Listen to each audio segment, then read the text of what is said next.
this evening, Harry King. He You is know, he's going to take us all through. He is very, very qualified to talk in depth with us, and he's got some fantastic stories and some really good video clips for you to get involved. Get your notepads out, your pens, and I will hand you over to Harry. Evening.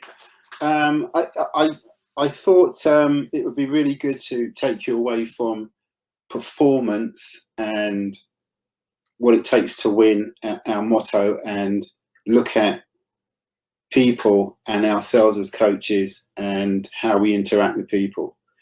So I'll tell you a bit of a story, because this goes back to 2005 when I came on board to start the Relay program. I realised I needed a different skill set to deal with the situation, the types of coaches and people that I had to interact with. So I was lucky enough to get on the Elite Coach course, and that was all about leadership, followership, NLP, psychology, all about people, how we tick. So this is a bit about that. I'm giving you a bit of a broad brush, because a massive, massive, massive issue, massive subject. I studied one psychotherapist. I studied hypnotherapy, and I'm registered to do that. I'm also registered motivational MAPS practitioner. Okay, so we look at the motivations which drive people. So let's get into it.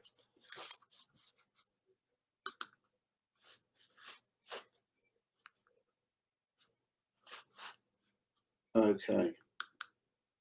So this is what we're going to look at, really. Why do we coach? How do we coach? What influences our coaching approach? Self-awareness, personality types, differing approaches, how we learn, and our health. So now we're not talking about athletes, we're talking about us. Okay.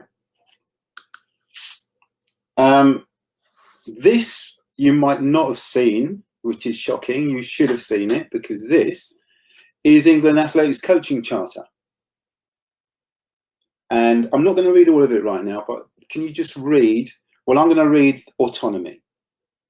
We seek to grow the whole person and encourage the development of independent, self-determining athletes able to accept responsibility for their individual performances and athletics careers. We understand our growth is inseparable from and mutually dependent upon that of the athletes we support. An athlete should input into every aspect of their training and development. We accept the responsibility and commitment over time our partnerships with athletes bring. I hope you all download this whole presentation and come back to me with more questions, because I'm only touching on Psychology is Deep, and I'm going to touch on it because it really helped me to deal with very difficult situations on teams. I needed a different skill set, and I needed to be emotionally intelligent to do that job, which is why teamwork, team coaching doesn't fit every coach. You could be a very good coach on the track, but it doesn't mean in a team environment you're going to actually fly. It's a different skill set, or you just need different things in your skill set. So really read through that. It's very important that we all understand. I think when you start coaching, you should understand that that's how the sport views it, coaching. And then you take that and develop your own coaching philosophy with this stuff in the background. Why do we coach? To help athletes reach full potential. Love of the sport, to pass on what we've learned from our coaches, to do a better job than our coach, to not make the same mistakes as our coach. Healthy lifestyle, because you no longer can compete, and to pay forward. So it could have been some or all of those things there. Usually it's going to be something in there. I put this quote on there from a friend of mine, Donovan Reed. My door is always open. I'm always here to advise, because what I want is for my athletes to go where I went. Thank you, Donovan. It's a really good quote, that. How do we coach? Is it as simple as this? Identify needs, identify the limiting factors, develop a plan, organize environment, implement a program. Is it? Under each of those headings is a massive amount of work, a massive amount of work. So if we talk about just identifying the needs, it's just not, I need a track and a gym to make this person develop and run fast. Identify the limiting factors. Under that is loads and loads of limiting factors. Do the parents sign up to the same values as you? Do they have the same goals in line for their child? Do they have the money? What about school? All these things can be limiting factors. Can they afford to buy kit? So all these things are limiting factors. So it's not as easy as just having a piece of talent. You've got to develop a plan, organize the environment, implement a program. But underneath that, there's lots of levels that we have to consider as well. Movement skills, physical attributes, flexibility, agility, stability, growth, elastic, relative strength. Soft skills to reinforce and drive behavior and motivation. Now, for me, you might think that the most important thing there is the physical, but it's not. The most important thing there is the motivation, understanding the motivation, and having the soft skills, emotional intelligence, to reinforce and drive the behavior.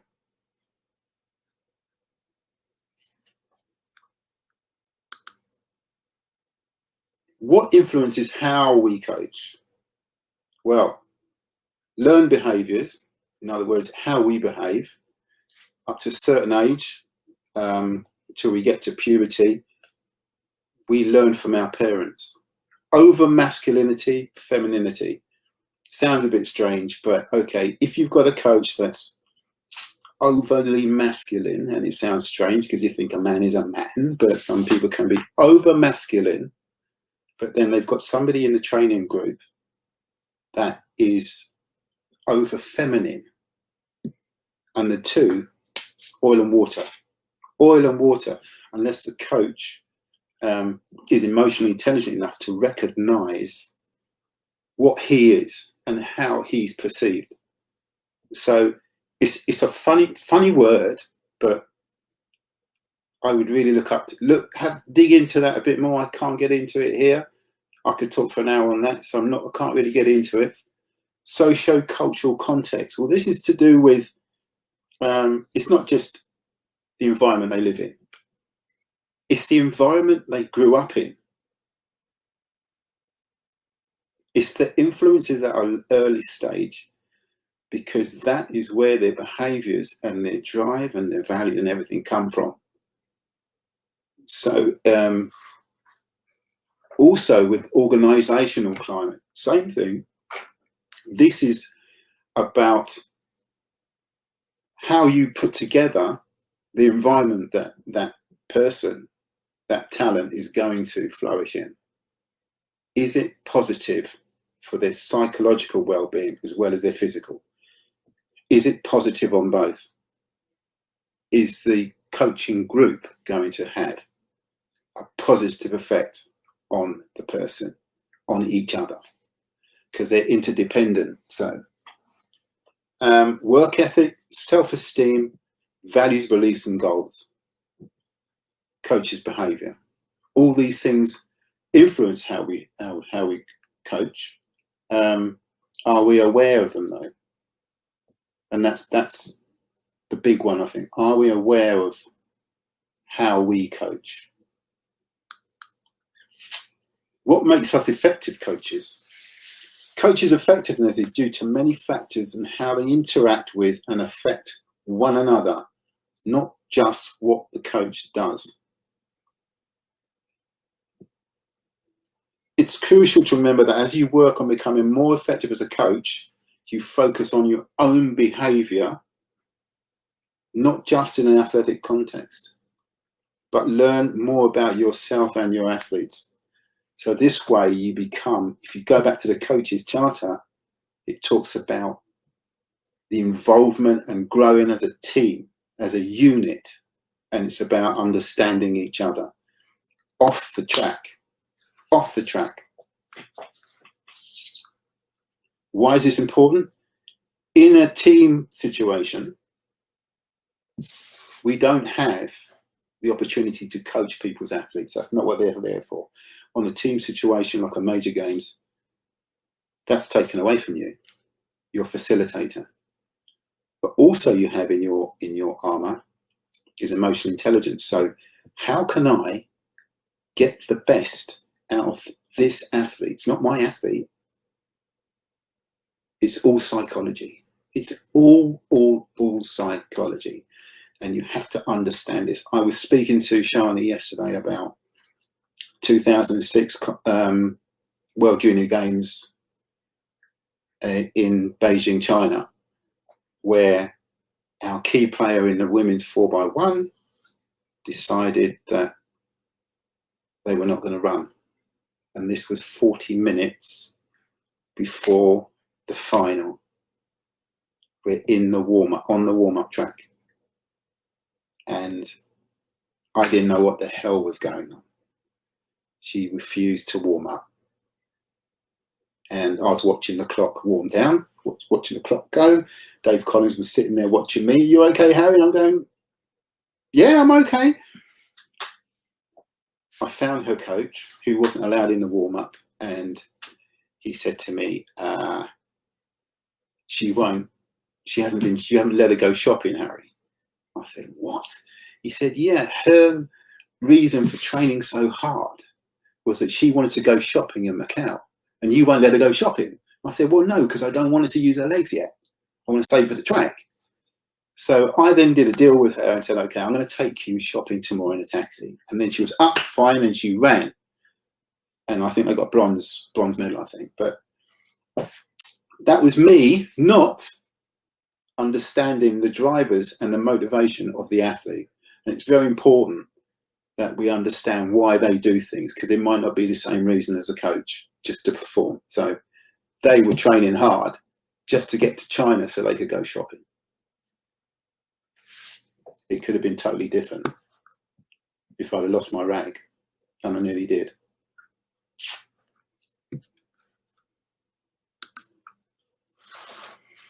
So I think this is a kind of squeezed down version. I think this is like 4 definitive types of coach, and I think that we all sit in between these or one of these. None of them are totally bad, and I don't want you to think they are, but I want you to watch this video and then save your questions on this. All right, I'm going to play the video and then you can tell me what you think of the coach.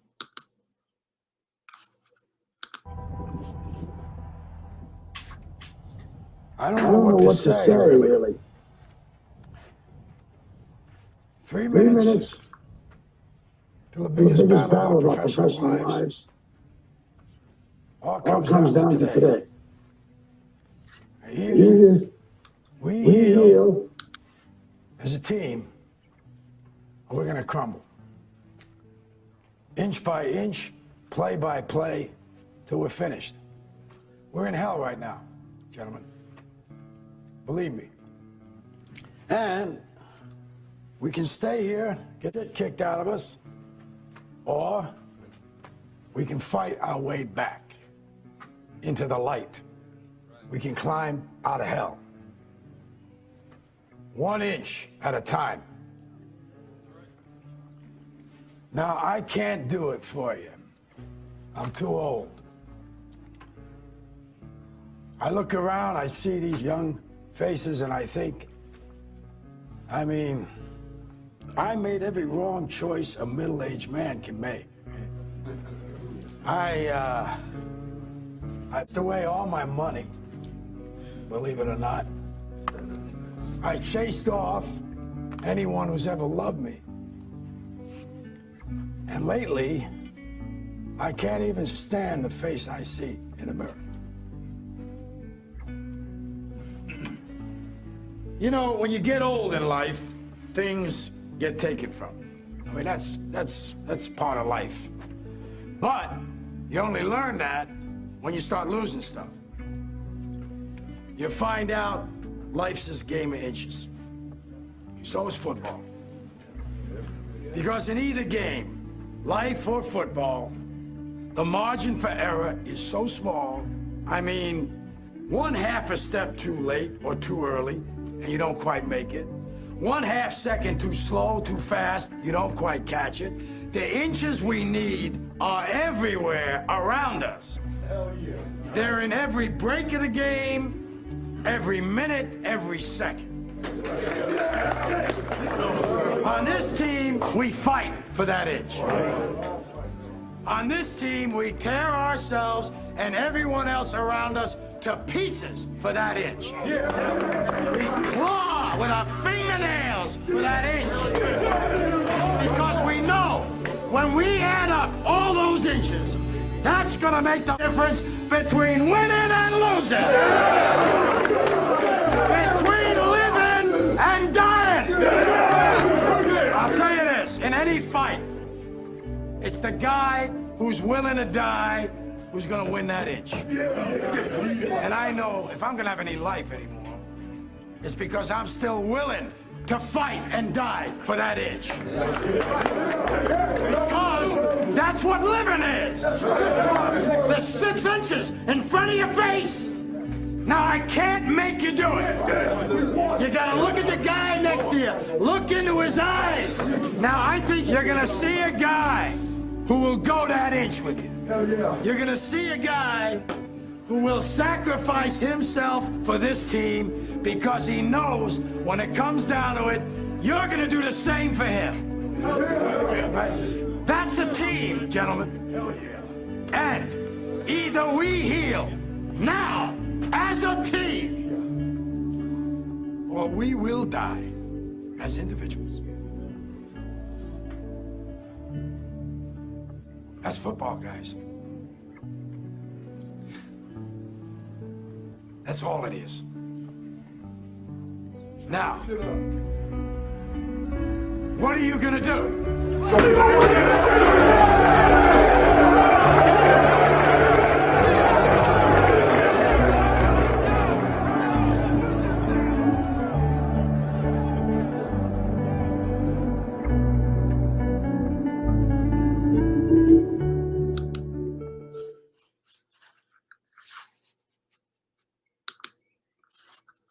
Okay, so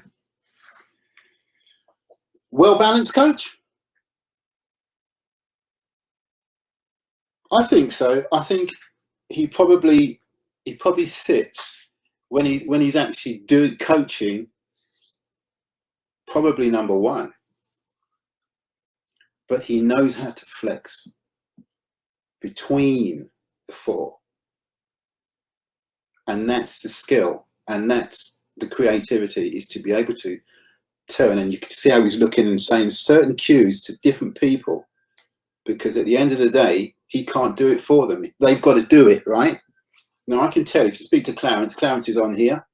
I've sat in the dark room with Clarence at the Commonwealth Games, the last Commonwealth Games where we had injuries. What are we going to do? We can't do it for them. But we still have to get the job done. And it's not, and it wasn't about, well, we need to do more practice. It's all psychology. All of it's psychology. Getting the best out of people is all about psychology. They all fit. So what the hell? There's got to be something else. Why does one man run faster than the other and they've got the same leg length and everything else? It's all upstairs.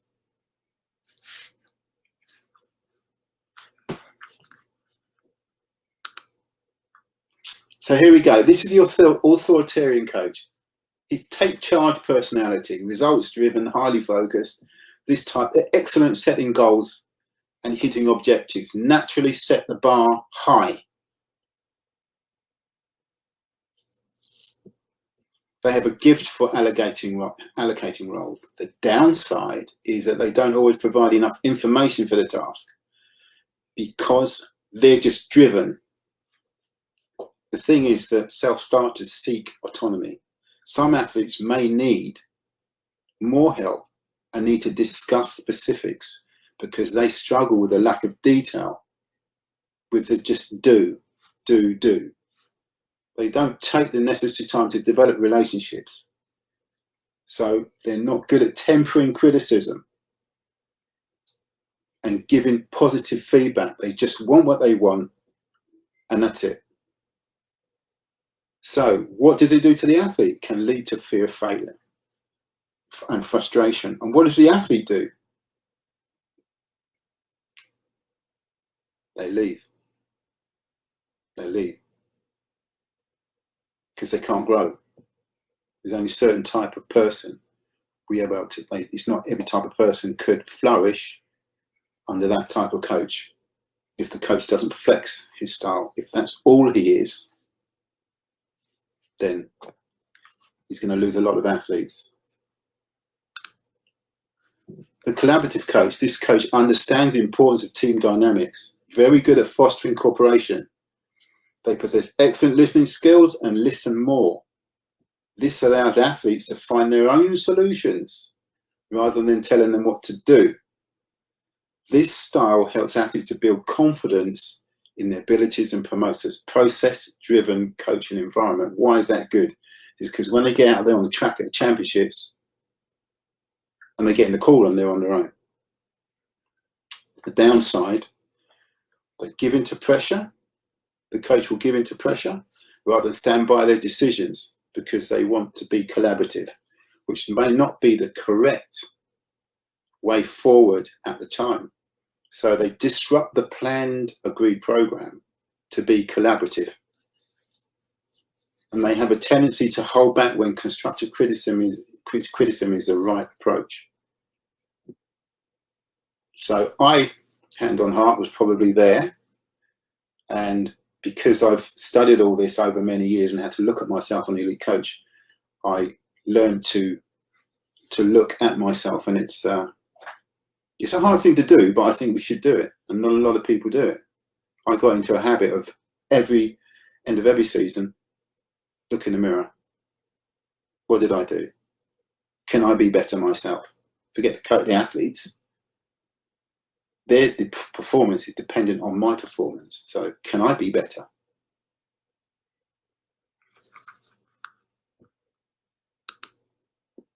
The persuader coach, creative in his approach and encourages thinking outside of the box, adapts to change, and likes ideas put forward by the team. They relish new approaches to a problem, and their passion makes them fun to work with. The downside is they're always looking for new ideas.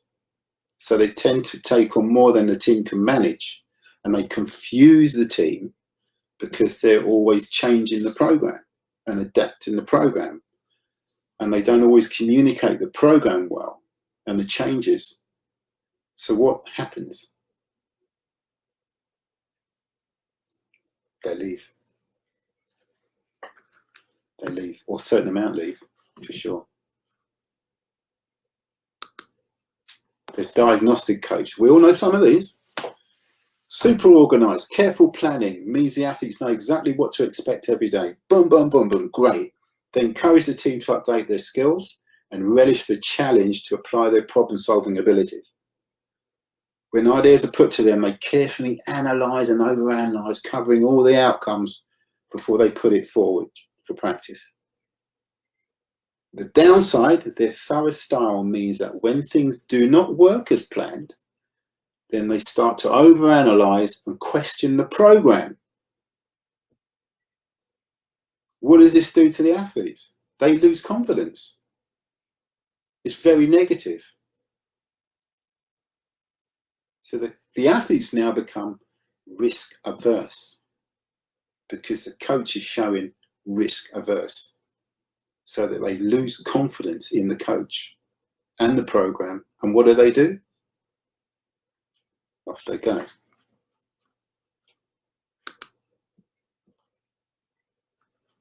So personality types. Coaching style is led by our personality. I'm just thinking, Shani, I think we should stop for some questions. Okay, just throw your questions at Shani.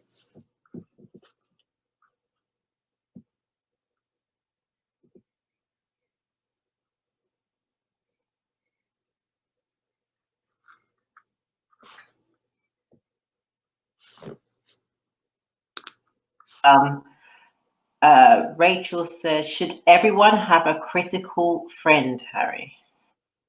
Yeah, Rachel, a critical friend. Now, I tell you now, I've done almost 14 years at Brunel, and I've had to coach normally 35 to 40 sprinters. All right, it's a very, very hard job, but there was a few athletes in the team, and I say team because that's what I was trying to form, who would be very, very honest with me. At the end of sessions, they would say, King,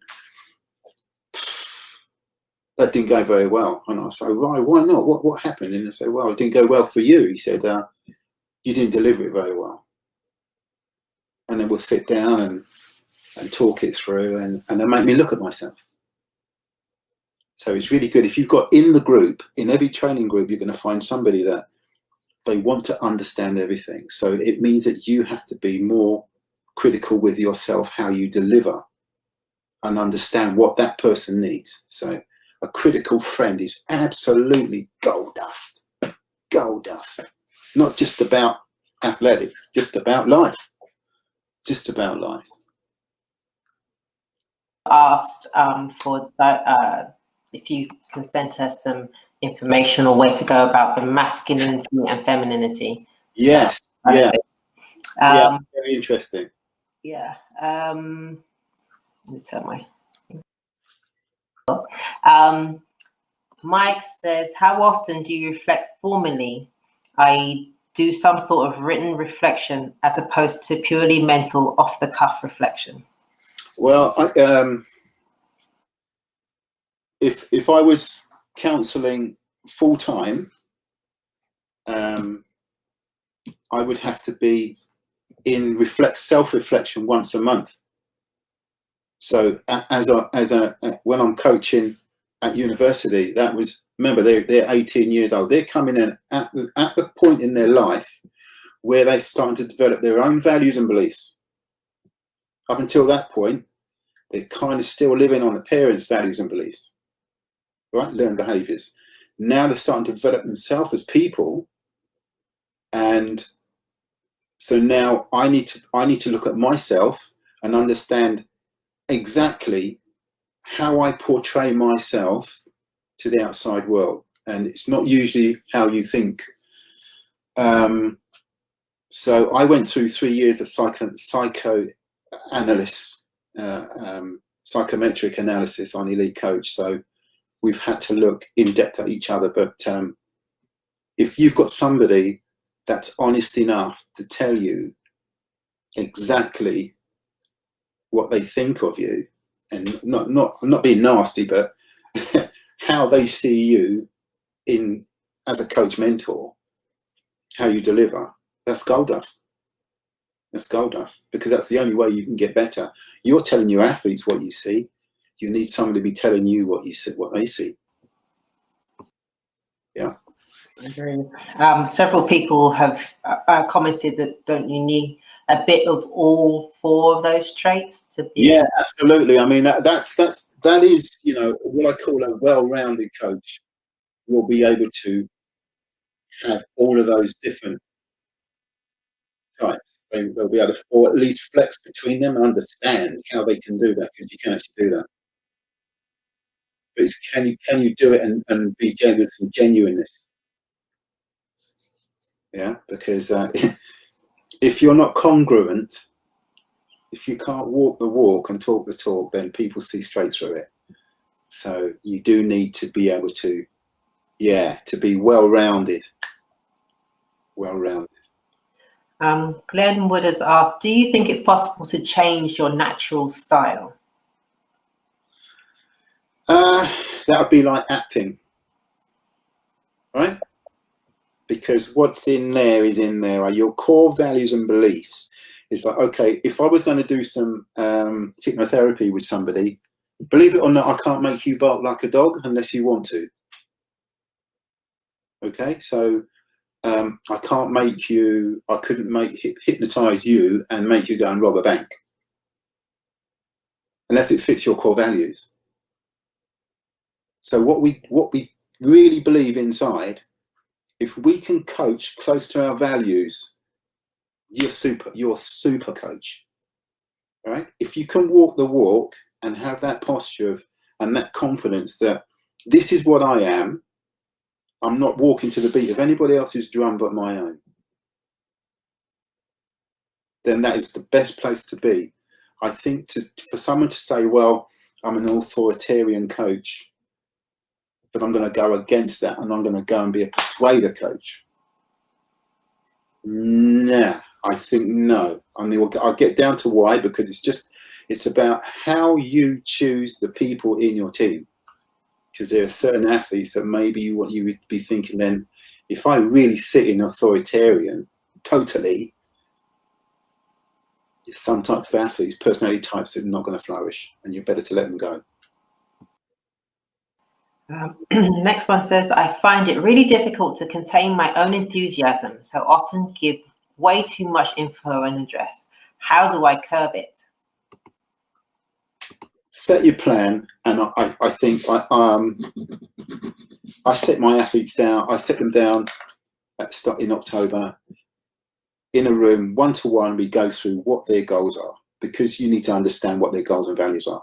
Set the program and get them to sign up to it, and then it you kind of just need to curb a little of that enthusiasm, because you can be over enthusiastic about stuff. I know what you mean.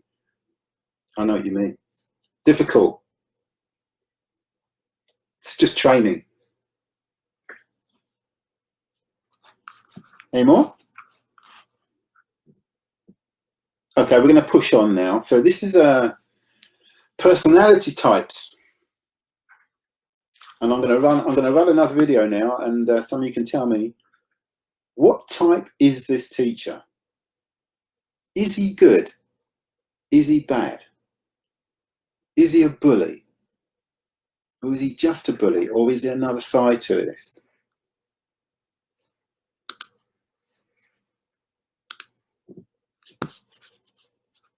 Manchester United. They're playing in the squad. Please, striker. No, Charlton, all over the field. Do go for striker. Of course, Charlton's not as quick up turn as low, is he? You trying to tell me about football? No, I'm just telling you. You trying to tell me? No, sir. Anyway, Dennis Law's in the wash this week.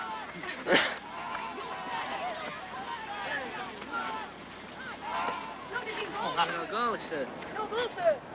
Who's in the goals? Casper, sir. Casper. What position is he supposed to be playing? Don't know, sir. Inside left. I'll tell you inside left back there, idiot. In the goals. I can't go, sir. Now's the chance to learn. In the goals. Get on. Think about it. Well, Right, David, we're Manchester United. Who are you? we'll be Spurs, sir. Then there's no clash of colours. Right, and it's Manchester United versus Spurs in this important fifth-round cup tie here at Old Trafford. And it's the fair, slightly balding Charlton to kick off.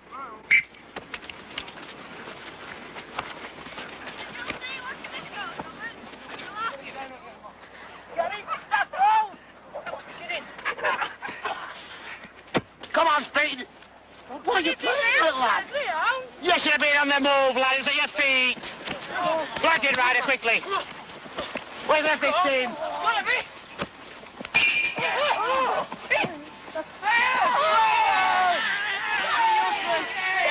Come on, quickly, Casper.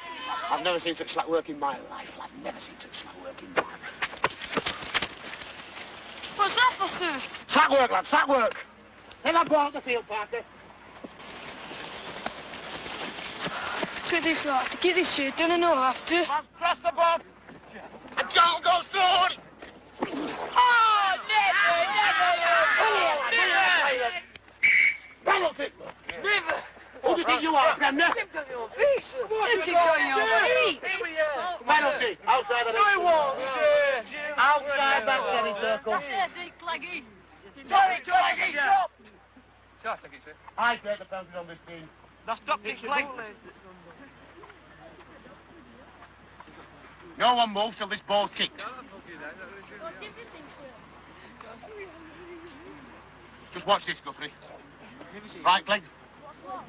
You move.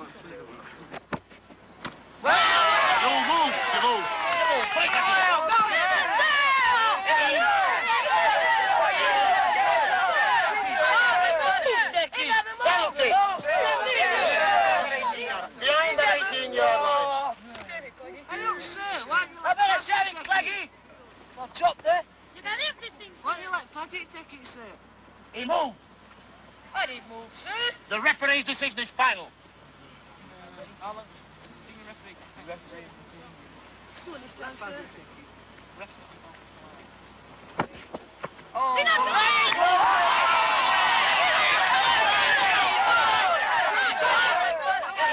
This is a dirty first time. And that, boys, is how to take a penalty. Not one way and kick the other. Right, come on, lad.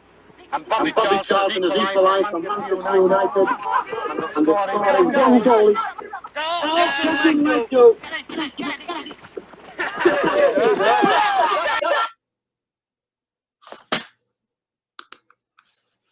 Okay. All right. So, what do you think? Where do you think he sits?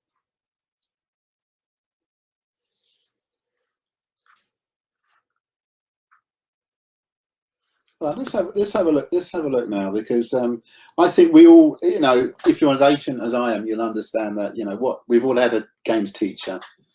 We all know somebody like that from school, and I think they had a big part to play, because we always remember it. We always remember that games, proper old style games, and I think it's sadly missed. Okay, personality types. Well, openness. People who are high in openness enjoy adventure. You're going to sit in one of these. Okay. People who are high in openness enjoy adventure. They're curious and appreciate art, imagination, and new things. The motto for the open individual might be variety is the spice of life. People low in openness are the opposite. They stick to their habits, avoiding new experiences. Openness is a personality trait that's been shown to be the subject to change in adulthood. Okay? So we can change. What has this got to do with athletics? Well, because it's got to do with people. Conscientiousness. People who are conscientious are organised and have a strong sense of duty. They're dependable, disciplined, and achievement focused. They are serious planners and very detail oriented. People low in consciousness are more spontaneous and careless. How do you think the two types of people, the people low in openness and the person high in openness, how would they work together? Can they work together?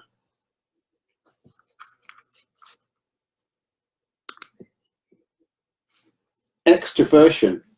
We all know what this is. The most recognizable trait. The more of an extrovert someone is, the more of a socialite they are. The social butterflies tend to be assertive and cheerful in their social interactions. On the other side, though, introverts, on the other hand, need plenty of alone time. Introversion is often confused with shyness, which implies a fear of social interactions. Introverts just prefer private or small group activities. Agreeableness. The extent of a person's warmth and kindness. Agreeable people are trusting, helpful, and compassionate. Disagreeable people are uncooperative, cold, and suspicious of others. But in the workplace, they earn more than an agreeable person, and they're seen as the leaders. It's interesting, isn't it? Can they work together? Yeah, I think they can. I think they can. It's just you have to understand what you are and how you can interact. So, neuroticism. People high in neuroticism, love that word, worry frequently and can suffer anxiety and depression. They tend to find things to worry about. It's linked with many ill health outcomes. Neurotic people tend to die younger than emotionally stable, possibly because they turn to tobacco and alcohol to ease their nerves. In contrast, people who are low in neuroticism tend to be much more emotionally stable and well balanced. Why would your personality type affect your health? Well, it's not just because they're drinking and smoking. It's because they live in fight or flight. Okay? So if they're in fight or flight, the body's producing chemicals that are not good for the body. It's not a good state to live in.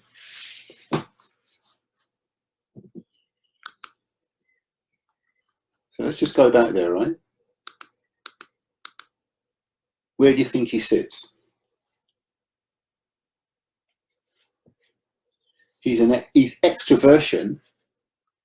Do you think he was a bully? Do you think that he's good for those kids? If you can get to watch Kes, this movie, I think you'll see another side, because I don't think he is a bully. Some of the kids have absolutely nothing. So he's bringing a bit of fun and joy into what he's doing. But yeah, he likes to take center stage. But I think he's kind of harmless. I think he understands the people that he's dealing with. I think he does. But you need to watch the movie, and you need to watch the other movie as well, because that's a very good coach. And both of these people flex this style. Maybe not so much with the football coach here, but they flex their style. Shani, any questions?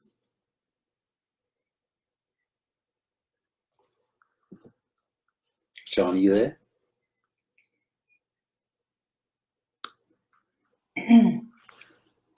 Reflection is a part of the coaching process. What are your key tools used for reflection? Right. I mean, there is, you know, you can get there's loads of tools out there that you can use. But for me, the biggest tool you can use is the feedback from your athletes. Okay, so I had every fourth week in my program was rest week. It wasn't a proper rest week. I just took them away from track sprinting, that's all. But they were still playing basketball and doing other stuff, tests and stuff that I could see. But in that week, I would reevaluate the athletes. Okay, and it gave me time that rest week to reevaluate and keep evaluating and looking at the program and looking at myself. So the best feedback, the best tool is feedback and honesty. You need, and the only way you're going to get honesty, if you look at Al Pacino, because he opened out and said, you know, I've messed up in my life. He took the whole performance, they're halfway through the game and lose it. And he's taken it away from them and put it all back on him, because he knows there's certain people in the room need to hear that. But there was other people in the room that need to be like that. But he needed them all on board. So the best feedback is from the people that you're working with, but it's how you evaluate the feedback. If you don't have a relationship with your athletes where you can sit down and talk about stuff which isn't athletics, you're never really going to understand them. Because athletics, they think that, like you, it's just about the performance. But it might not be. It might not be their driver. It might not be. And you have to know. So you have to have some kind of sheet that you use at the end of it, or the beginning of each year, and look at all their stats, including education. What are they driving for in education? Because it affects how they perform. That's deep, Shani. That's very deep, actually. Mm-hmm. Next one I have is, I have a group of under 15s, mainly girls. Quite a few are at the same school and interact well together and have big personalities. A few are quiet, and one has anxiety when competing and said that she wasn't going to compete in hurdles this season. It's so difficult with this age group as they're going through puberty. Yeah, it's very difficult. And You know, I've been lucky enough. I think, you know, hats off to coaches that coach at that level. That's very, very, very, very difficult. And you have to be so careful in what you say to that age group, because they're hanging on your word. And remember, they are still trying to understand themselves and the world. So it's very difficult. And the best thing, you know, how do they deal with that anxiety and self-esteem? And this is where this is coming from. Self-esteem is, it's going to take time. And you can only eat an elephant in one bite. Okay, so very small bites of cherry. There's lots of different things you can do, but maybe with some athletes, you just need to say, well, maybe you need to take them away. They need to compete in more than one event. Now you're releasing that, you're just relieving the pressure. Yeah, relieving the pressure, because then it doesn't. If it's 2 events, they're going to relax more into it. I think just if they're focusing on one at a young age, I don't think it's a good idea. I think they need to be. You need to well-round the person, so they need to win at something. They need to get results at something. It cannot just be about training. They're still developing as a person, and if they're losing, you're just feeding that anxiety fire. So maybe they need to. You just need to introduce another event, I think. Next one says, do we as coaches adapt to the needs of our individual athletes and differentiate, or should our athletes adapt to our coaching style? How large can a training group be in order for us to still remain effective?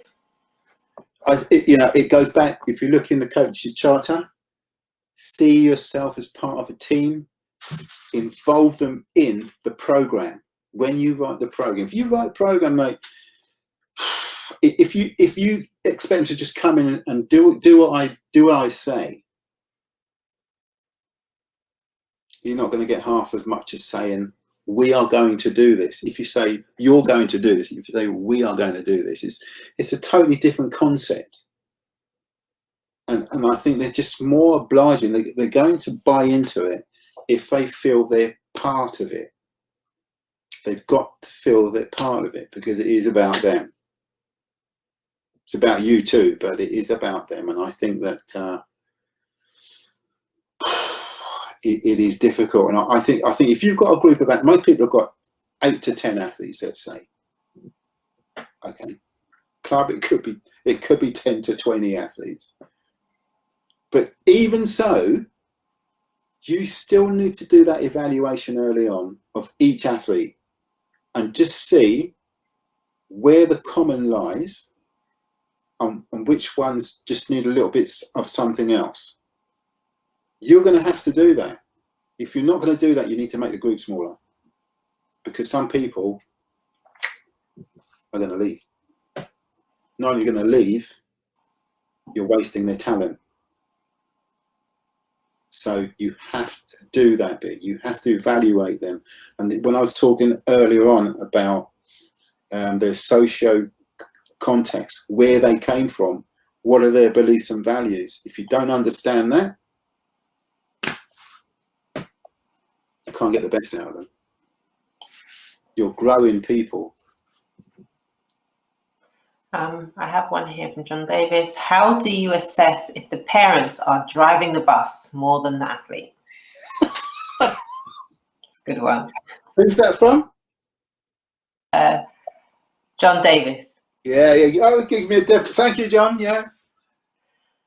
And this is the thing, if you look at the team, I think it depends on the age group you're talking about. If you're talking about under 20, and you can engage with the parents and get them as part of your team, you're going to have an easier life. I know. I understand what you're saying. It's very, very difficult. But you have to understand that they are an influencer, and you cannot go against what they want. So when kids come into university, the parents are sending them there for education.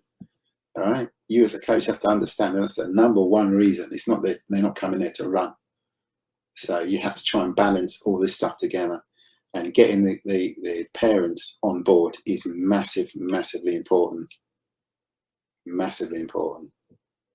I wish you luck with that, John. That's difficult. It is difficult, but it's possible. But you do need to look at psychology. One last one for now. It says, do you think mindset has a bearing on how we coach, i.e. fixed or growth? Say that again? Do you think mindset has a bearing on how we coach, i.e. Yeah, fixed or massively. growth? Yeah, I mean, boy, sometimes you do have to fake it to make it. When you turn up to training, you know, you've had a bad day. You don't want to bring down their performance that night. So, you know, you've got to be kind of consistent in your posture and approach when you're coaching. Otherwise, you will confuse them because they're trying to walk the plank with you. So you have to be consistent in your how you deliver, I think.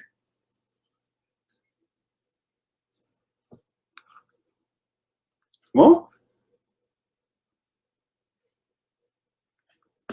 Right, I'm going to get into this.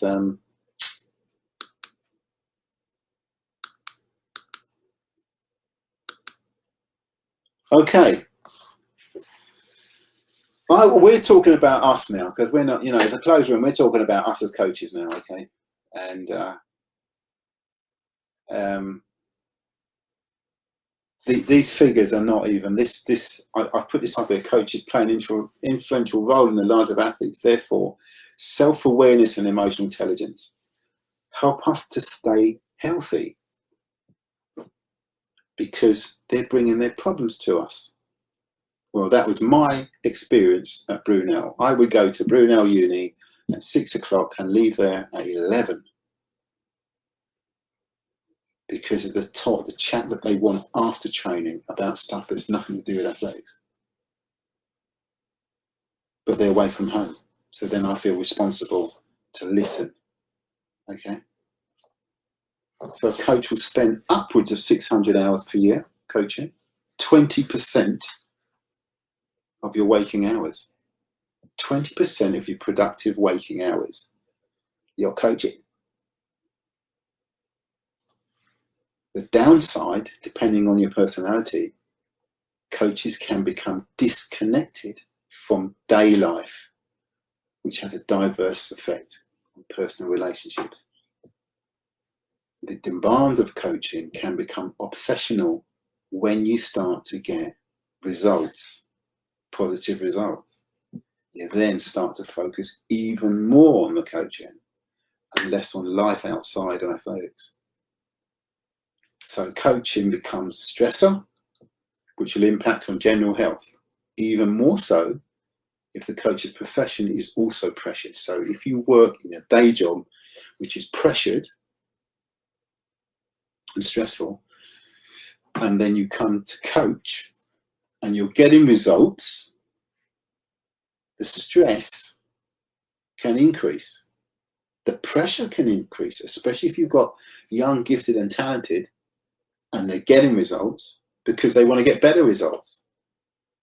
And you're pushing for GB honors and stuff. It then can become what started out as just coaching, nice coaching and a pastime, turns into a major stressor in your life. Okay. And I can tell you, I've spoken to people about this. From my point of view, I left Brunel a year and a half ago because I was trying to coach upwards of 35 to 50 people on a performance program. How do you do that? Someone's health had to suffer, and it was mine. You can't do it. It's very difficult. So you end up throwing away your coaching ideals and what you believe, and you end up just writing sessions and handing them out. You can't actually do the thing that you love, which is to coach and develop, because there's too many. You can't see the wood for the trees. Something's got to give. So I had to stop. And it's good. It's good that I stopped.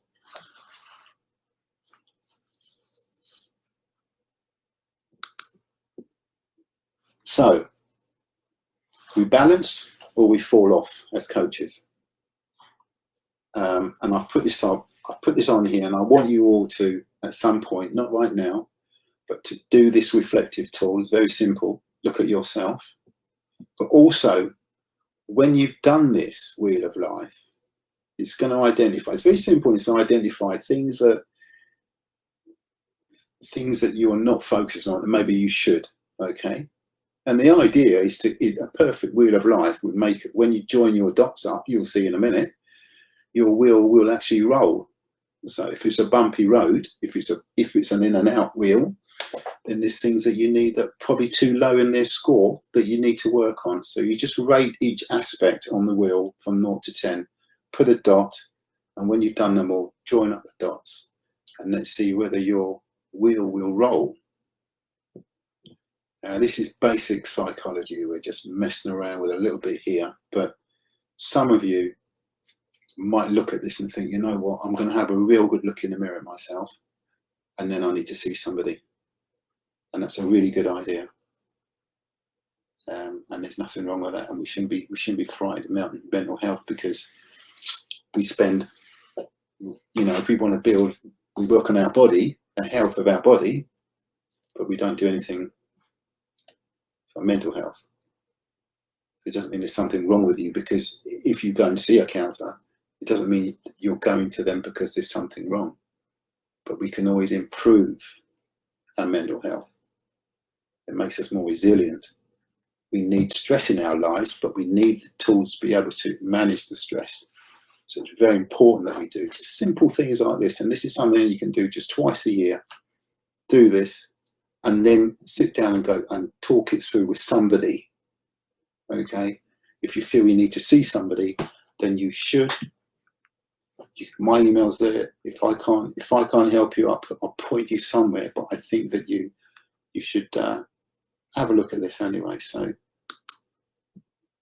this is the wheel of life, and all you're going to do is put a dot in each of these aspects of your life.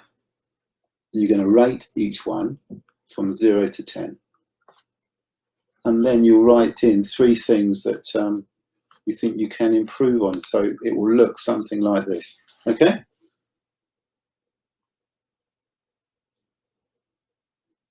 So we just look at business and career.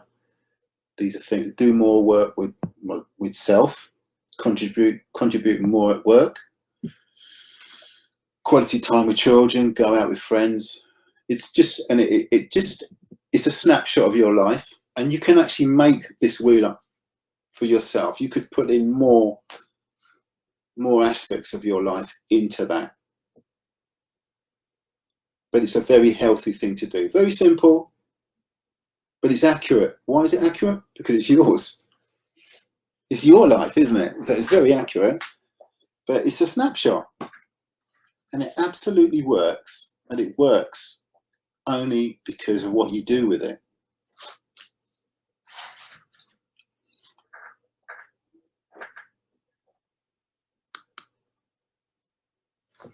So what do we really need?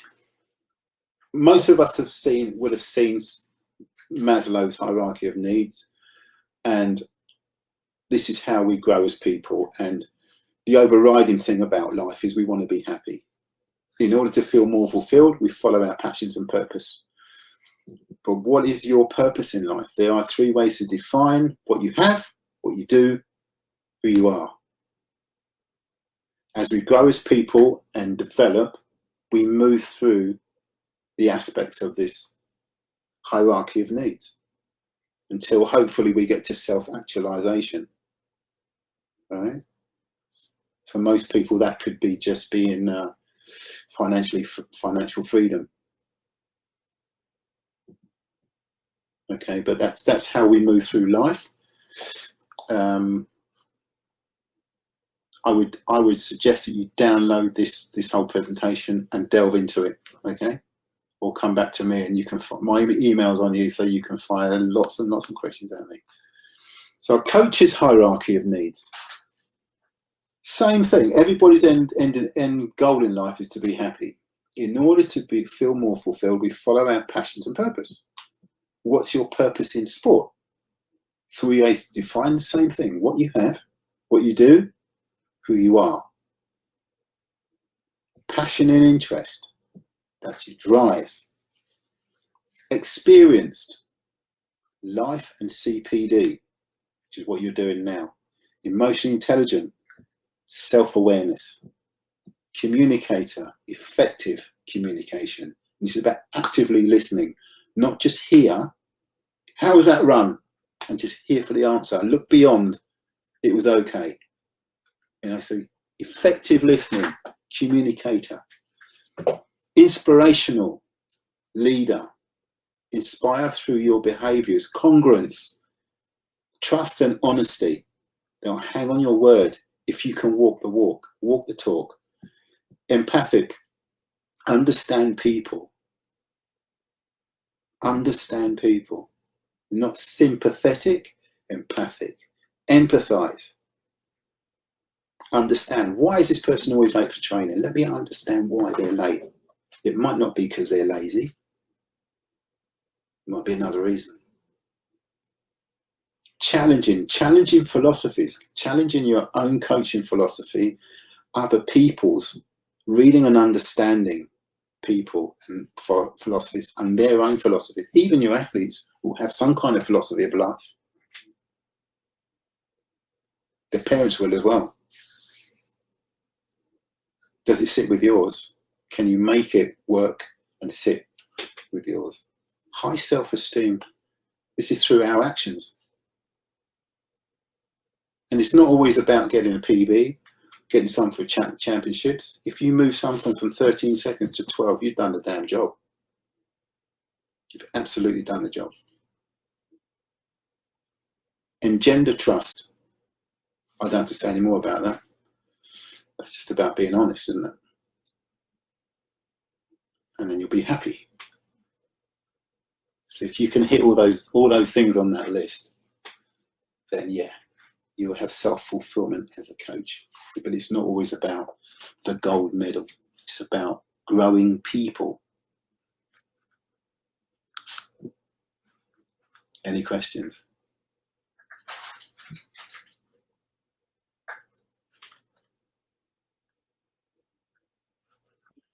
Answered a lot of the questions already, and if there's any questions, please do. I had a question for you as I was listening.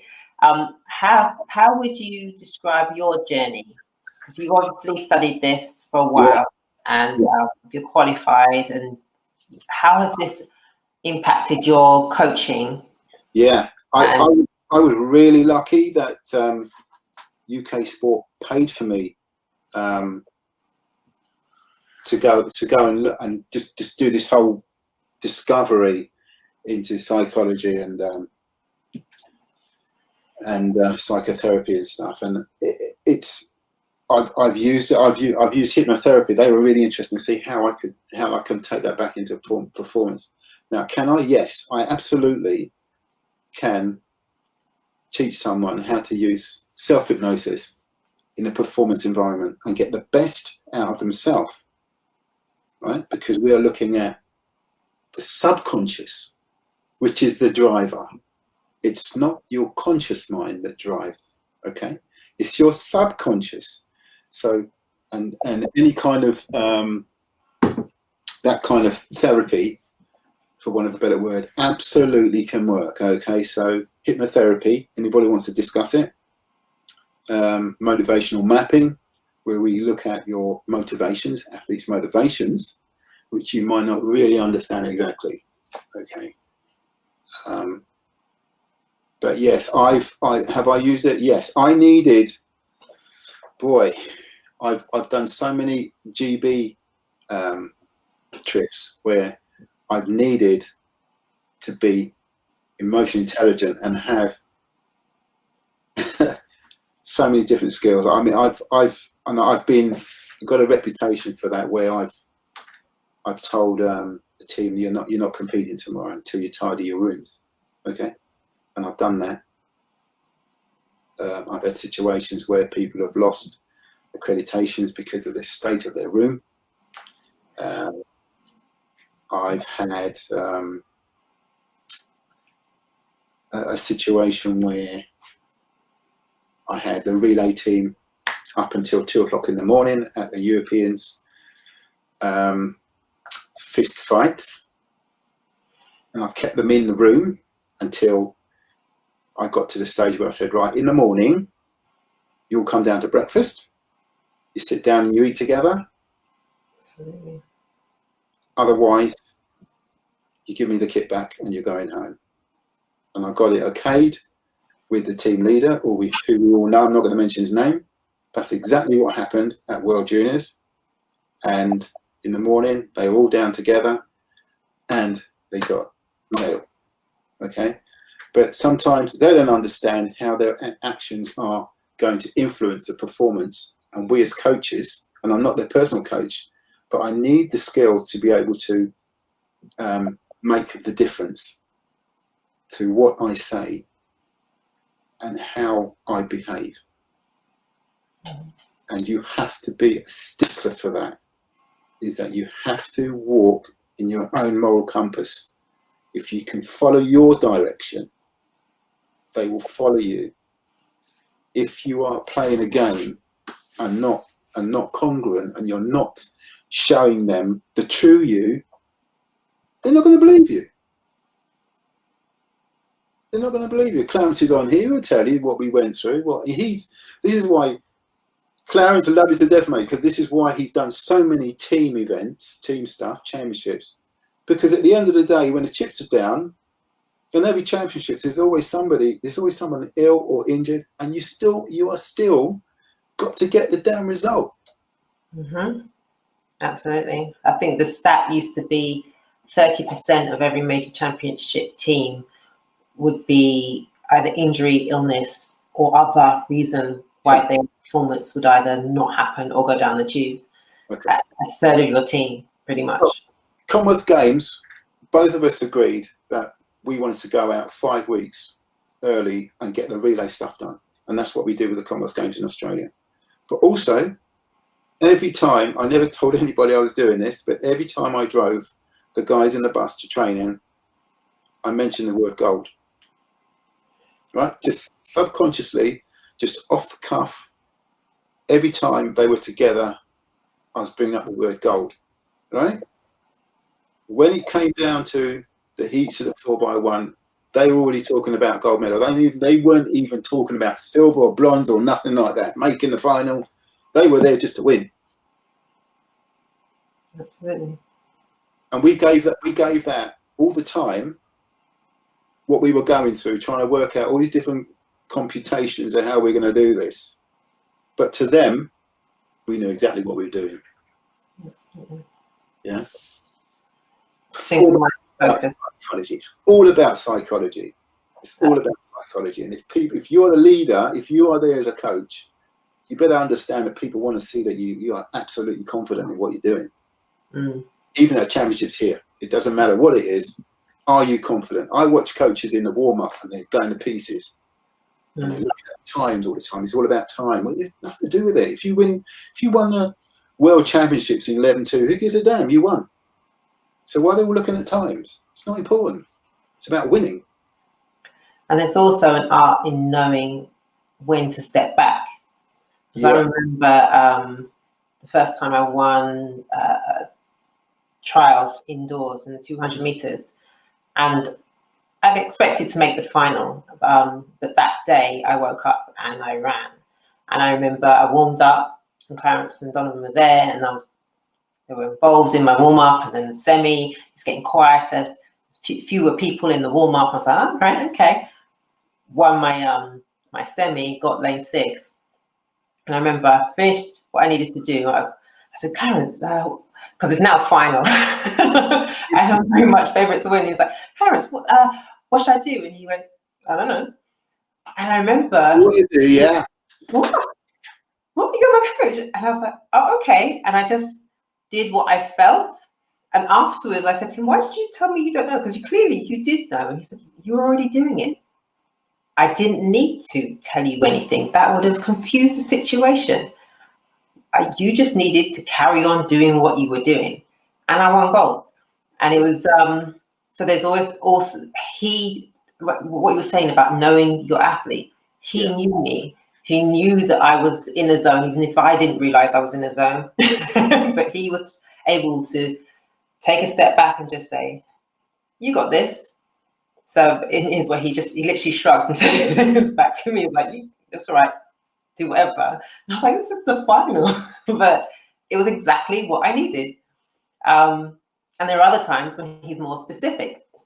So yeah, that knowing your athlete and having that confidence to say, I need to weigh in here or I need to step back, makes a massive difference. And put up a question. And you're right, that last 20 minutes before they go in the call room, if you don't know what to say as a coach, don't say a damn thing. Because you can destroy the performance. Absolutely. You start telling athletes, look, just remember to push out the blocks. You know what's going to happen. That's exactly what's not going to happen. You can't think speed. So giving them things to think about when they're going to race is just absolutely a no-no. So it's just, I hear coaches do it in warm-ups. I'm like, well, you're just killing the performance right there. Yeah. You know, there's nothing you can do in a warm-up as a coach. You just be there. But they know how to race. Let them get on with it. Mike posed the question, so you were talking about the psychology and using hypnotherapy, and he said, are there any downsides to using hypnotherapy? Because it has this kind of, this bad reputation of making people do things, and I've done some hypnotherapy courses as well, and it's, you can't make anybody do anything that they don't want to do. You can't confuse hypnotherapy with a hypnotist. What you see Devon Brown do on TV is nonsense. That's at least 3 sessions to get someone to do that, and they've got to want to do it. So I can't hypnotize someone to go out and cross the road when there's a car coming. You can't, unless they want to. They've got to want to. Yeah. But what you can do, and I've done this with a few athletes, and I love to watch them actually, is I put them through their race. And it's quite interesting to watch. But it is interesting. But the other side of hypnotherapy is there's a whole counselling side to it that we go through before we design the screed. Okay, so we get to a lot of the reasons why a lot of people's problems in performing or underperforming in life is about fear. Right? It's neurosis.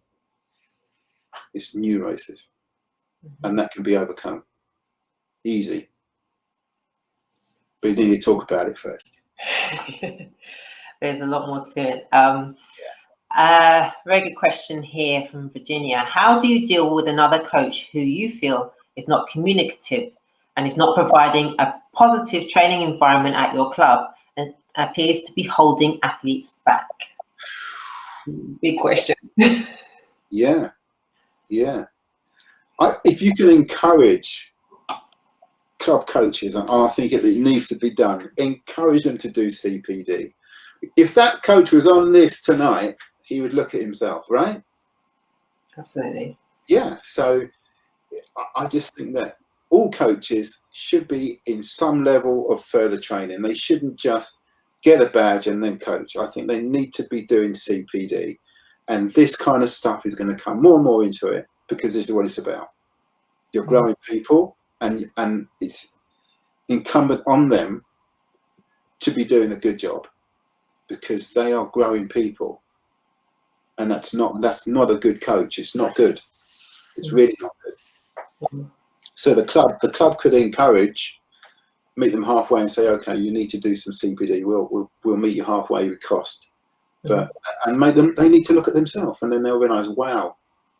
Because they might not be aware that they're being overbearing. Because if they have no one in their life that's going to be that honest with them, then they just carry on, and they think they're doing great. It's somebody else's fault. She's just posted they don't do CPD. I know, but it's they need to. Wow. Yeah. Similar thread. How do you deal with coaches whose personality is at logheads with yours? you need lots of this kind of skills. You need to be able to. It's not loggerheads, but you have to find there's going to be commonalities, there's going to be common grounds that you're both trying to achieve, which is coaching. Right? So through some kind of dialogue, this is why coaches coming together and discussing things is so important, right? And if you can get round to people looking back at themselves, that's how they grow as people. We don't grow as people unless we look at ourselves. You stay where you are. For some people, that taking that step, the challenge of being honest with yourself, because you can talk to yourself and that little person on your shoulder saying, "Oh yeah, it's great," but to actually put the mirror up and say, "Well, actually, maybe if I can have a look at that and see if there's another way that I could address it or put my opinion across." You have to be actually quite brave in a way to say, "I'm not perfect, but there are things that I can do to improve the situation." Yeah, you know what I like about kids is that they're very honest, and they will tell you. And I think it's just improve your active listening, and just look beyond what they're saying. Look further deeper into what they're saying, because they speak the truth, kids. They really do. Absolutely. They get to 18 is a little bit more difficult, but boy, you really need a bit of psychology to deal with them. You know. Leo Campbell, as a coach, I think it's vital to assist athletes in becoming independent thinkers. What are your views on this? Absolutely. This is why I was saying in that coaching charter is that they have to be part of when you're designing the program. So you sit them down.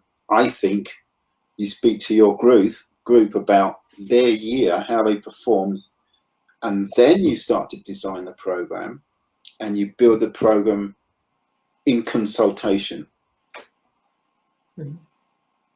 Yeah, absolutely. So you are giving ownership of the program to them. You don't own it. Let them own the program, and they'll do it much better if they're part of it. Yeah. Rob Wilson, have you advice for dealing with young athletes in a smallish group who occasionally fall out naturally at their age, but parents take it to another level and make it very difficult to just coach? Wow. I think you've got to do some, I know they call it team building. I don't know the term really, because it doesn't really build a team, but you need to build a team. And it's thing about making your group into a team with all hands on the rope. Hear what I'm saying? Hands on the rope. So you need to take away from athletics and do stuff at the track side that's not athletics, which is all about them bonding and let them understand why they need each other. They're all there for the same reason. They want to run quicker. Yeah. But the only way they can do that is when they start to work together. So do exercises that are not necessarily athletics. Doesn't have to be athletics every time they meet. Make them do stuff where they have to. They're forced to work in teams. And then they start to understand, I can't do this on my own. Yes, very much you need your team. Yeah.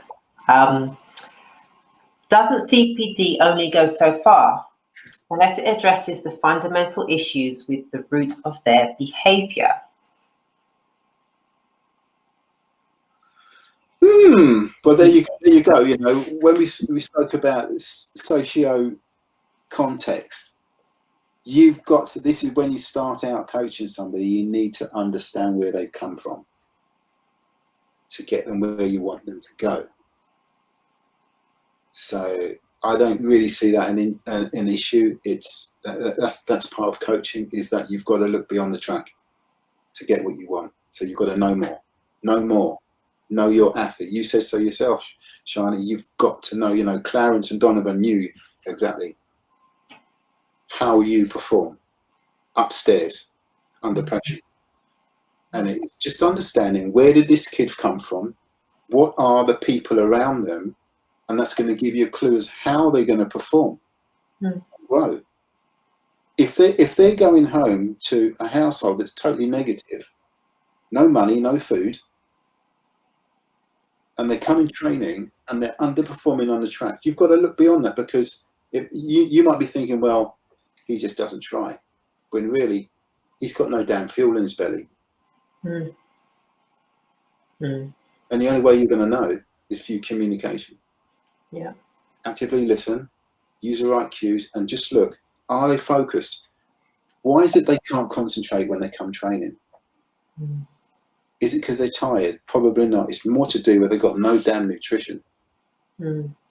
Or they didn't have breakfast. The only meal they get in the day, in 12 hours, is their school dinner. And they're coming training. Yeah.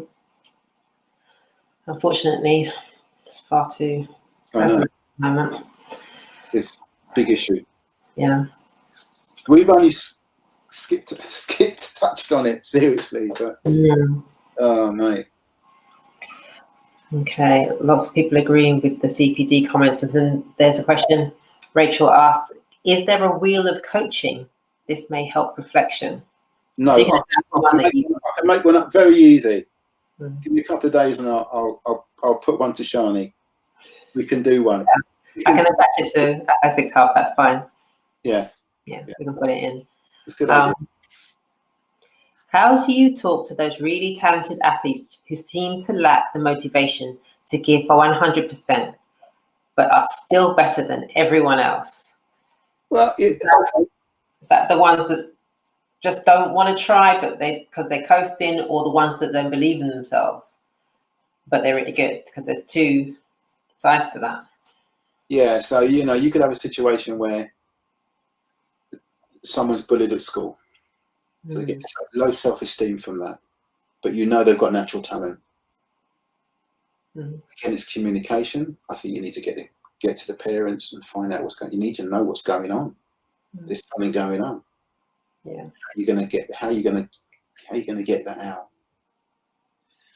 Confidence comes through doing, doesn't it?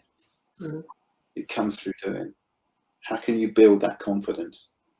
You set them work to do on the track where they're going to perform well, and you build their confidence, right? And you don't talk about the negative parts, what they do wrong.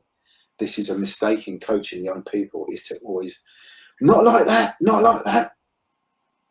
If you just focus on the good stuff, what they're doing well, and tell them, you'll get more of the good stuff. You know what's going bad. They don't need to know. You just keep telling them about the good stuff. Right? And you'll lift their self-esteem and their confidence, and everything else will start to come. There's an art in the language as well. Yeah. So instead of saying you're doing that wrong, yeah. say, if you do it this way, that's going to improve X, Y, and Z. And they're like, oh, okay, just again, focusing on positive. So that's like, okay, just give them carrot rather than stick. So, yeah. And there's also reasons, I've coached a couple of athletes where I just couldn't get them to do skip drills, and I kept wondering what the hell's going on here. Dyslexic. Right? Right. And also affected, like, I would set the session and they wouldn't understand how it's written. Interesting. So it's just looking a bit deeper into the individual, what's really going on, what's really going on. I coached a para athlete who came to me, couldn't even stand on one leg, said he wanted to go Olympic Games, wanted to be Olympian. Well, we got into World Juniors in 5 months. But I read all his medical notes. I didn't know anything about CP. Cerebral palsy. Yeah. I also spent hours talking because I needed to get down to what the hell is the driver and what has he been through. Okay, he was bullied through school, not allowed to do activities because people they were uncomfortable watching him move. Okay, beaten up because he's different. So all of these things became strengths. Okay, became strength because I brought him into a performance environment with able-bodied, and he lifted the performance of the whole group because of his work ethic. Right. Okay? He wouldn't give up. Somebody, for the first time in his life, was giving him time, saying, I'm going to get the best out of you. I might not get you there, but let's see how far I can get you.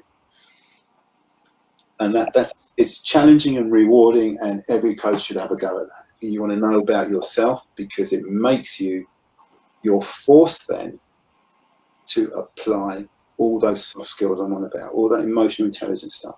You have to, because you're dealing with someone that's damaged, and you're trying to get the best out of them, help them grow. And what you're saying, obviously taking on a para athlete and adapting your skill set as a coach to help them, just doing something different grew you as a coach. And one of the questions from Joanne is like, being in lockdown and giving my athletes exercises, etc., to do at home has given me the confidence to give them homework when we are back to normal. And because it's not just about developing the confidence of the athlete. Right. Coaches, everybody in general need confidence building. Yeah. As well, and it's a two-way street. And a lot of it is just having that. It's not being frightened to make stuff up. There's no book on coaching CP sprints, right? So we had to just use rubber bands and balance BOSU balls and make up stuff. And I know Clarence is on here and he's done this as well. So you just make stuff up, and you just really have to study how people move. They move slightly differently. They still move. Yeah. So it's just like, don't be afraid to say, well, that's not in a book anywhere. I shouldn't be doing it. Hey, so what? If it works and you understand the motion is getting what you want, then do it. Just do it. And be proud of that. That's the creativity of coaching. It's not all science. You know, there's got to be a creativity of it. And you don't need to explain everything. If it's working, it's working. Absolutely. And one of the, when we were going through that presentation, I was thinking there's so many tools in there about that. Yes, it's self-reflective in this context. However, it can be used as an identifying tool when you're meeting other people, not just your athletes, but people in your club environment, people in your work environment, people at home. Say, oh, right, that person is an authoritarian type person. So maybe if I change my angle or my perspective or understand where they're coming from, because that's the way their brain works, we get a bit more time, a bit more space to understand each other, and that relationship then changes and adapts. So yeah, I think that the tools that you've given this evening, there's so much to it. They're life tools. And you know, if you coach young developing girls, well, there you go. You need you absolutely need this stuff. I've coached probably 35 18-year-olds at Brunel, and so you need to have a relationship, because you need to be honest. They need to be honest with you, because remember, they're a different hormonal animal. So you don't need to know everything, but you need to have the honesty that they're going to come to you one day and say, I can't do this session tonight. And I say, okay, I understand. You go on the bike. And it's just having the deeper understanding that they know they can come to you and say that, rather than try and do the session and they're passing out because they're mid-cycle. I've seen that. It's not funny. And it's not funny to take someone into a weights gym when, if I'd have known, they should not be in the gym, because their connective tissue is weaker in cycle. So you have to understand how hormones work. The fact that these kids are sitting down all day and then come and try and do the worst event you can do after sitting down all day, is to try and sprint. Just understanding what kind of day have they had. If they've done PE at school, then maybe you need to just rethink the session or incorporate that and just understand what they've just done. Just a quick chat. What did you do today? How are you feeling? And then you've got to be that bit of a creative coach. Just flex your delivery a little bit. Otherwise, you're not getting the best out of them. If the session's a session, and that's it. Yeah. Also, I find that there's also an art in, again, with knowing your athlete, whether there's a little bit of,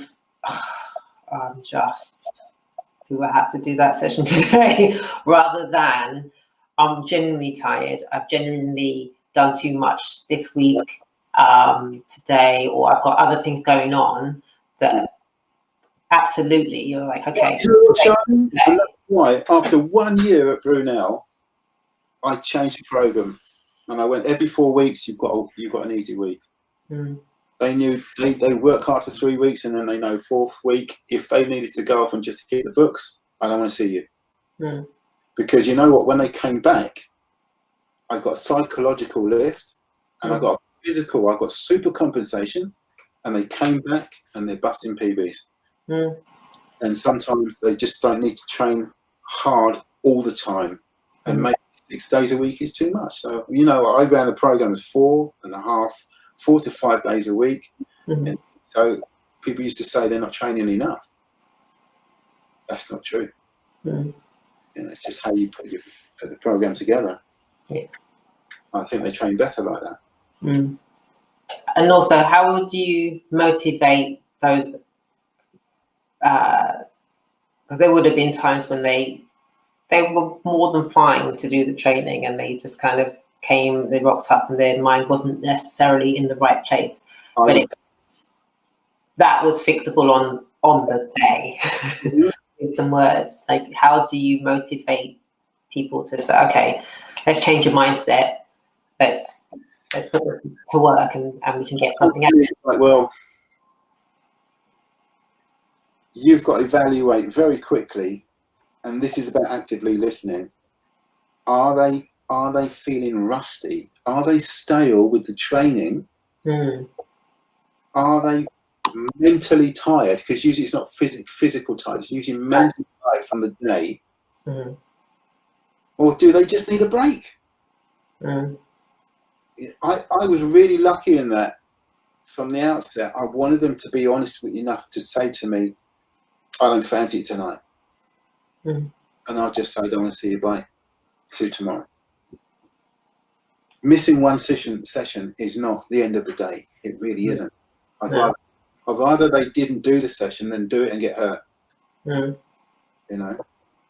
So it is a difficult one. Yeah. It depends on the person, like you said. It's this personality. They know what the end goal is. If they know what the goal is, and I don't want to train tonight, then maybe they really shouldn't train tonight. They know what the goal is. Yeah. So, a question here from Alan says, how do you go about creating this atmosphere of trust where it's okay to fail and okay to be honest and vulnerable, especially with kids who've been disappointed by people they trusted? Whoa. Yeah. You know what? This thing that you were saying, Shani, about positivity of a relationship is that it's not always about winning. They need to come to you. There's so much more with kids that you're saying that are slightly damaged now. Okay, so they just need this. They need to trust you. They're coming there for more than the track. So you need to give them more than the track. The focus is not the track. The focus is relational, because they want somebody in their life they can trust. So you build that trust first, and you're right. They might come training and just say, right, tonight, you're going to help me. You're just going to help me. You're going to be assistant tonight. And build a relationship. Chat to them, talk, actively listen, and build that relationship and trust. And take it back to track. But I think that those kids just need more. They need more. A lot more. And I'm sorry, but it's, with Ryan, the athlete I coached, it was hours of talking. Right? It was hours of talking. And I've had people, at Brunel that insisted when I was working there full time that I had lunch with them. So some athletes needed the relationship away from the track. For them, they wanted me to know more about them, and they need to know more about me. So they buy lunch. So, there are so many hats that a coach can wear. I remember Donna talking about it, and she was saying it was like doctor, nutritionist, like all the very obvious ones. Yeah. The other one is a representative parent. Yes. It's not the actual parent, but the representative parent. So there might be aspects of the relationship that mimic a parent bond or support function or whatever, and it becomes an integral part of what a lot of coaches experience. And I think you sign up to that. If you're not prepared to take on that role, you shouldn't be doing it, because it's part of it. Whether you identify or not, it's there. You're part of the drive in their life and a major influence, and they are spending, like I said, 600 hours a year with you. Come on, you know, it's a big part of their growth. You better know what you're getting into. Yeah. It is difficult, but it's a position of responsibility, and I don't care what age group you're coaching. It's even worse. You're talking about under 15s. Even worse. That whole trust aspect is so key and fundamental for success, and not just on the track, but in life. Yeah. If you think about it, you are asking children, adults, whatever age your athletes are, to trust that you're going to give them something that's not going to break them into pieces, really, truly. So that when I remember one horrendous session, but it was a turning point in that particular season. We're in Tampa, and Clarence had me on the track by myself, and I had to do 300, 250, 300, 250, 300, 250, every single run, flat out. Well, as flat out as I could make it at the time. I was coming back from injury. I can't remember what the recovery was, but it wasn't enough.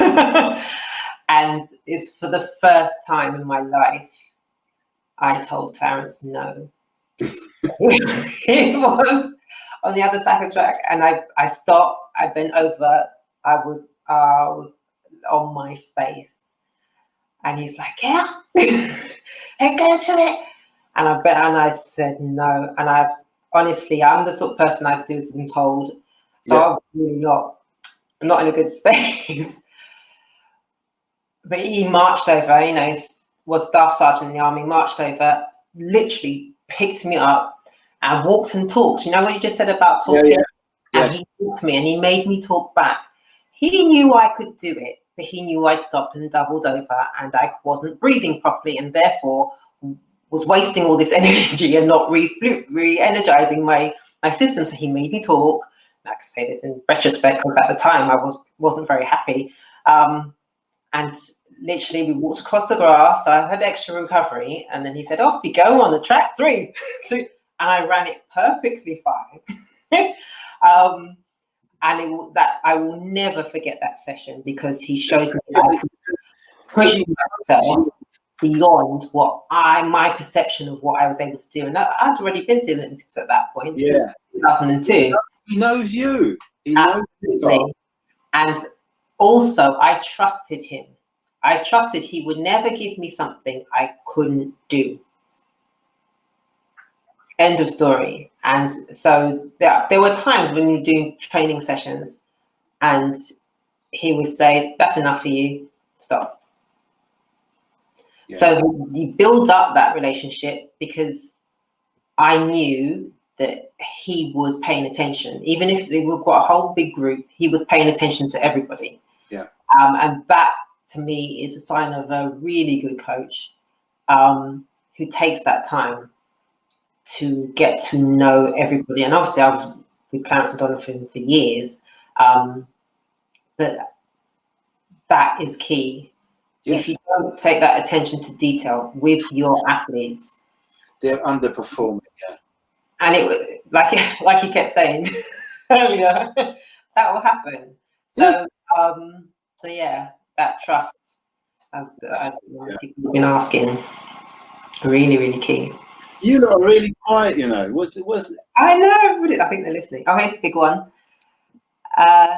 Athletes are sometimes disappointed in their performance. If they are despondent, comparing themselves to competitors and wondering what's the point, where do you go? It is often difficult for young people to be patient, see the bigger picture or the positives, rather than looking at the single performance that didn't go as they had hoped, especially as a team manager rather than coach, as you may have not have much of a relationship with the athlete. yeah. Seeing the bigger picture as a younger one. Yeah. Want it now. It is difficult, but it's, you know, a team manager's role is. If I was team manager, I'm speaking to the coach first. Speaking to the coach, yes, of course, straight away the athlete, but I think that everybody needs to win, and sometimes people maybe they're setting their goals too high. If you're setting your goals at a competition where you're not going to win, you have to have competitions where you have a chance of dipping at the tape. Yeah. It's a winning mentality, and the only way you can get the winning mentality is to win. So you have to put your athletes in a position where you actually know that they've got a good chance of getting in the final. If they get in the final, they could actually win. So, I mean, if you're always just making semis, it's no good. It's not good for you. Yeah. Okay, you can get despondent. We're not going to build confidence. Yeah. Well, another thing that but being happy with personal bests, regardless of where you come in a race, is also important. I remember doing a race at Bedford. I think it was early in the season, and I don't know how I got in the lane. I wasn't a particularly top 100-meter run at the time. I think I was a triple jumper, and I got into this race. And Clarence and Donovan's, it was literally 3A's final. It was Marcia, Joyce, like everybody. Anybody was everybody in the other 7 lanes, and then it was me. And I wasn't like making finals at the time at trials. So they said to me, hang on to their shirt tails and make them pull you through to a PB. That's what we want. And the way they spun it was like, oh, yeah, that's the aim. I get that. There you go. That's what I'm going to be happy with. Yeah, that's your goal. And that's exactly what I did. So I can't remember where I came. So I didn't laugh, but... See, so it wasn't a negative because you didn't. It was a positive, and I think that sometimes it's a shame when I see coaches with young athletes and this disappointment in the athlete because they didn't win.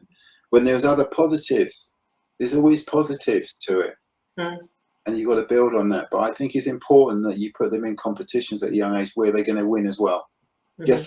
They need to lose because you can't win until you lose. You have to know how to lose to win. To know how to win. So you know it's yin and yang, but they need to feel success to build their self-esteem and confidence. Yeah. So a question here from Glenn Wood. It says, as an athlete, how long would you say it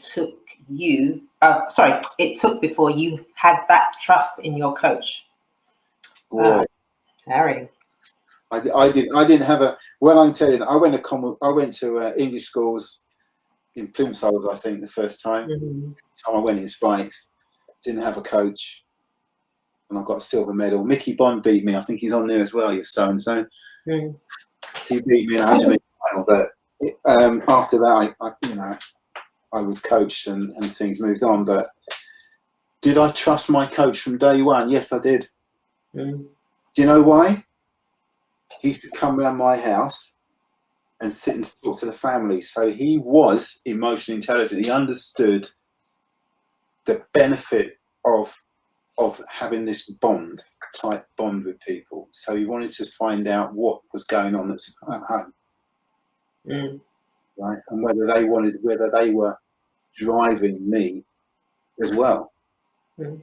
My dad just wanted me to play cricket, but he was okay. But he never really understand what's all this about. Get the ball and stumps. You know, this is what it's about. No, he just. But he was okay with it, and I had 6 brothers, more talented than me. Okay. Wow. But they all were quite happy to push me. My eldest brother was massively talented. He black belt karate, semi-professional boxing, played for football for Reading. He's done everything, but as soon as he had to train, didn't want to do it anymore.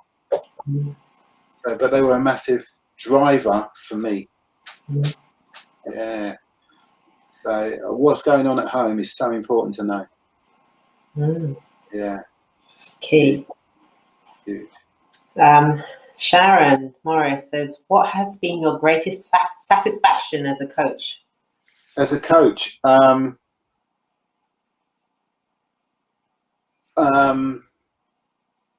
every medal at Bucks for Brunel, I can say this now, like it's over 90 medals in 13 years. And I can tell you, without psychology, I couldn't have done it. If I said it was just down to the program, no way. They believed in me, and it's all psychology. Andre, that I coached, did 60. Like I told you, did 60, 200, and 4x2 at Bucks.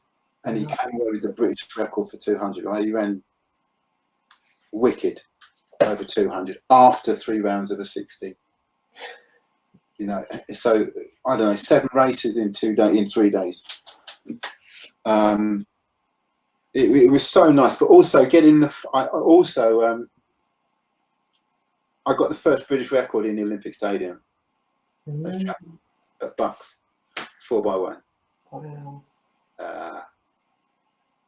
But if I look back, it's been made a movie now. Actually, is Ryan that I coached, the Paralympic para sprinter, was a hell of a challenge because he couldn't even stand on one leg, and he's telling me, "I want to be a sprinter." Well, every time he put his head down, he'd fall over because his balance was all over the place. So applying psychology to him was massive. It was massively important, but it was important for me that I didn't want to let him down because he was giving me 100%, and so I had to give him 100%. So I had to know everything about him, and I had to know everything I could know. I could find out about CP, and it was fascinating that, you know, at the end of it, is that he got to World Juniors, you know, and then my daughter made a film which won an award about the whole journey, you know. And I had a film crew living in the house, and this whole story came out about the relationship, which is quite interesting. It's called The Track. It's on YouTube. You'll see it on there. It's called The Track. But it was interesting and a new challenge. Absolutely, I would say every coach should coach a para athlete because it's just challenging. Absolutely challenged, because now you really got to look at yourself because you need a different set of skills. Yeah, I'll do that again. That was. If I look at the person he is now, it's because of CP. And I say that to him, you know, that it's made him a better person. Wow. So John Davis says, is it advantageous to the coach to find/understand the athlete's happy places, situations that can be recalled at those difficult training/competition situations? Yeah. Take them back. Right. So in hypnotherapy, we can do that. So if you had an athlete, John, if you've got an athlete I don't know because I can't I can't use therapy on someone that I know, but I could actually show you how that works. So yes, you can put them in a happy place. You can teach them to do this for themselves, where when you design their warm-up, that they get used to doing that, okay? So within, I don't know, 2 sessions, I can teach them how to do that. And then what that will do is it removes the negativity and that area of doubt that you're going to get the best out of them. And that they're going to get the best out of them, because they know no matter what environment they're in, they can sit down, some deep breaths, and go to their happy place, and it will calm them down and put them in the right frame of mind to perform. So yes, that is autogenic training, and I used it way back in the day. Way back in the day, yeah. They call it autogenic training. It's self-hypnosis. Very easy to teach. Anchoring as well. Have you ever used anchoring? Yeah. So I've had some athletes that have been highly religious, and it was a tool that I used. Always use it in the warm up. Is that when they're okay, you're off now? Yeah. So okay. Well, remember, you're not going in the warm up on your own. You've got an advantage. And they say, yeah, I've got God with me. So, and it actually worked. And I've been in situations with athletes where this has made the difference between just first and second. That they can actually carry on some kind of dialogue in the call room.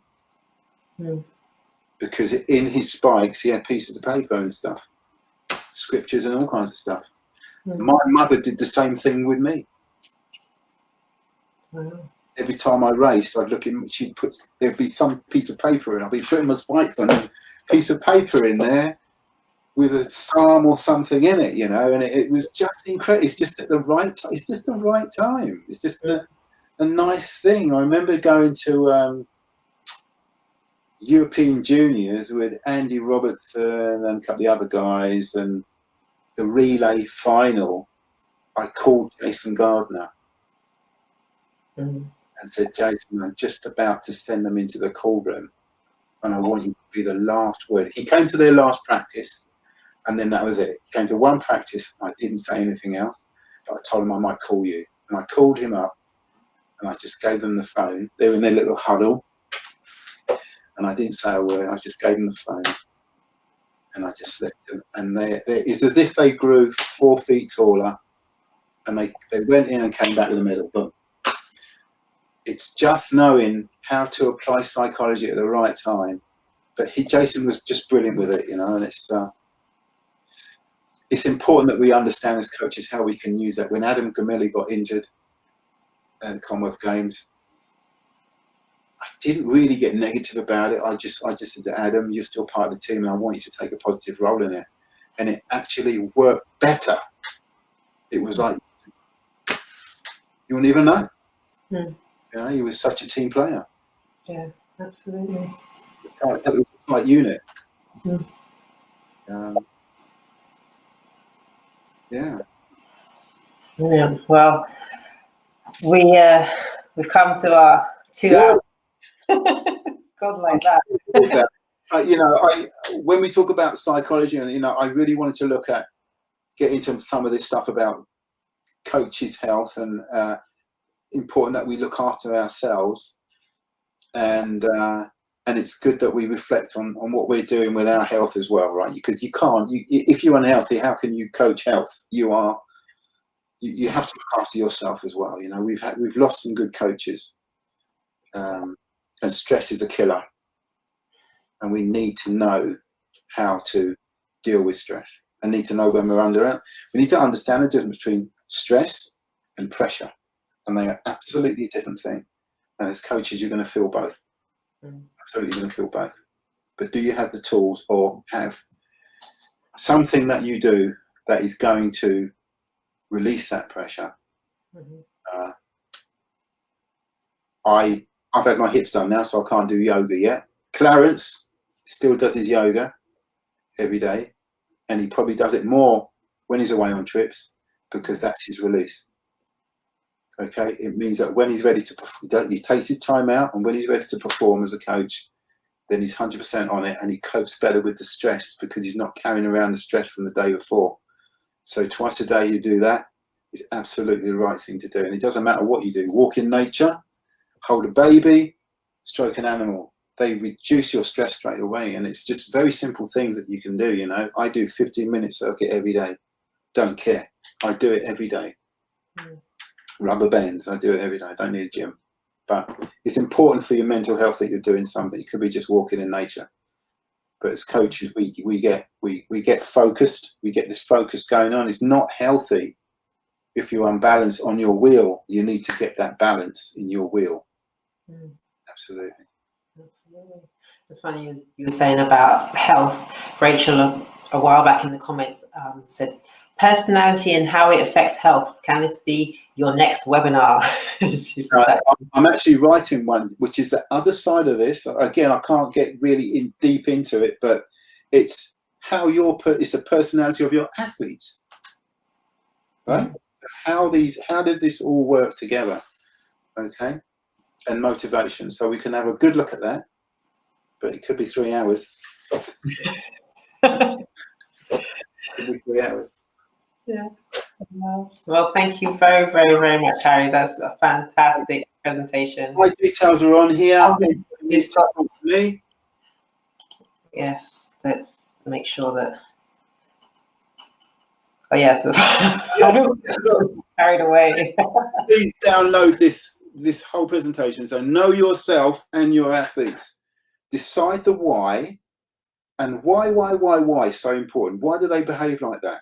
Decide the how. How do I communicate with this person? Start with the end in mind. We know that with any program. Be creative and listen to feedback. No, don't just hear. Listen and actively listen to what they're saying in feedback. Adopt a flexible approach and match coaching cues to personality types. So I want to get into that with the next one I do. Personality types of the athletes. And buttons to press. There you go. So the next one is Clarence. I'm looking forward to that. Winter training for speed. That should be really good. And winning mindset for hurdlers will be very interesting from Tony Jarrett. And an evening with Kevin Young. Well, I've done an audience with Kevin Young before on the National Hurdles Conference. A lovely man. Absolutely intriguing. That will be on the 29th of May. Thank you very much. They're my details. Anybody who wants to talk to me, please get in contact with me. I haven't spoken about motivational mapping. Very interesting for anybody to have a map done. Very interesting. Not that expensive, but that's my profession. So if you want to talk about that, we can look at that.